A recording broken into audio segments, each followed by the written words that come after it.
అందరు ఎక్కడ పోతుర్రు? షార్ట్స్కి రీల్స్కి ఎగబడుతున్నారు. దాంట్లో అయినా దేంట్లో అయినా అల్కగా. అంటే కొద్దిసేపట్ల అంటే మనుషుల ఆలోచన విధానం మారిపోయింది. గంటలు గంటలు టీవీ ముందు కూర్చున్న వాళ్ళు ఫోన్లో 10-20 నిమిషాలు చూడలేకపోయి సెకండ్లలో అంటే 4 సెకండ్లలో చూడాలి, ఇట్లా ఓకే అనుకుంటే ఇంకొంచెం సేపు చూడాలి, లేదంటే మళ్ళీ లాగేసేయాలి. ఇది అలవాటు అయిపోయింది అందరికి. ఇది అలవాటు అయిపోయింది. సో అందుకే నరేంద్ర మోదీ కూడా మరి మీకు రీల్స్ ఎరకనా, మీరు ఎందుకు ఫెయిల్ అవుతున్నారు, ఎందుకు స్లో ఉన్నారు, మీరు ఒకవేళ అలా ప్రమోట్ చేస్తుంటే ఇంకా రీచ్ అయ్యేటోళ్ళం.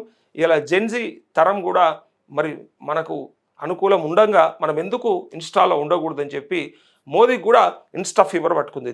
జస్ట్ బికాజ్ ఆఫ్ ఈ కాక్రోచ్ జనతా పార్టీ. చూస్తే అర్థమవుతుంది ఈ సబ్జెక్టు ఎప్పుడు రాని 12 ఏళ్ళ ఆయన పరిపాలనలో ఏ రోజు సోషల్ మీడియా గురించి ఆయన మాట్లాడలేదు.